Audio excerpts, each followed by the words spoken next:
Salut tout le monde, on va regarder l'exercice numéro 5, premier exercice avec un encastrement. Vous allez voir, c'est vraiment pas plus compliqué. Donc c'est parti, on a notre poutre, on va tracer notre graphique de V.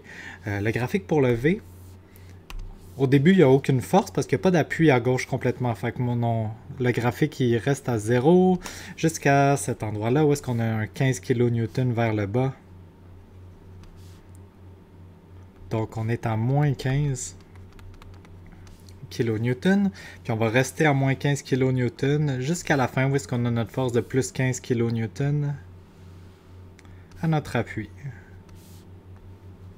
Donc voilà le graphique de V. Le V max, c'est 15. Puis la position, c'est de 2 mètres à 6 mètres.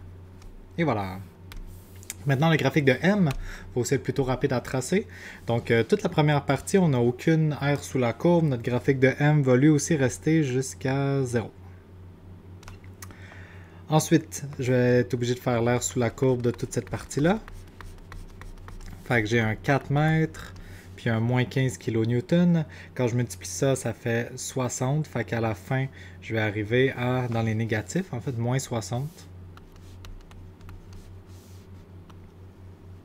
kN/m. Puisque ici c'est horizontal, je vais faire mon graphique de M avec une ligne droite et non pas une courbe. Ça veut dire que mon graphique de M va avoir l'air de ça. Et voilà, c'est déjà terminé. Mon M maximum, c'est 60 kN/m. Et la position de ce maximum-là, c'est à l'endroit où il y a l'encastrement.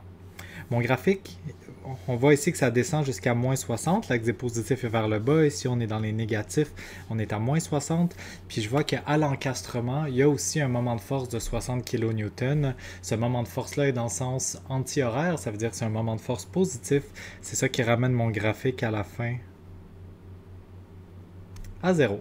Donc, au lieu que le graphique termine à 0 comme à l'habitude, mon graphique terminait ici à moins 60, puis je vois que l'encastrement vient annuler ce moment de force-là. C'est une façon de voir qu'on a bien fait notre calcul pour l'air sous la courbe. Donc, on a notre Vmax, notre Mmax. Maintenant, il reste juste à faire le problème comme à l'habitude. Dans le fond, on va trouver notre poutre sécuritaire. Donc, comme d'habitude, on va demander que S soit plus grand ou égal au M maximum divisé par la contrainte admissible. Je regarde mes deux contraintes admissibles. Je choisis la plus petite qui est la plus restrictive. Donc je prends mon 60 kN/m. Je le divise par 240 mégapascales. Je convertis mes kilonewtons en newtons. Et quand je fais le calcul, ça me donne que S doit être plus grand ou égal à 250 fois 10 à la 3 mm à la 3. Donc mon chiffre c'est 250. J'ai un type I profilé, profil S. Je regarde encore une fois ma colonne pour le S. Mon chiffre c'est 250 fois 10 à la 3 mm à la 3. Les unités sont correctes. Donc mon chiffre c'est 250. Je vais chercher, c'est le bon tableau. Donc je monte, j'arrive, je trouve la première qui est plus grande que 250. La voilà.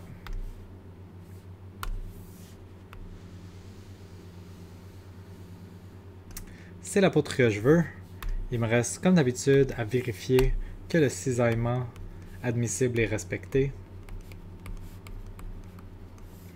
Donc, mon cisaillement maximum, j'ai une poutre en forme de I. J'utilise la bonne formule qui est Vmax sur D TW. Et ensuite, je remplace mes chiffres, je fais mon calcul. Le Vmax que j'ai trouvé, c'était 15. Puisque c'est en kilonewton, je vais mettre 10 à la 3 newton. Le D, c'est 203 mm. Le TW, 11,2 mm.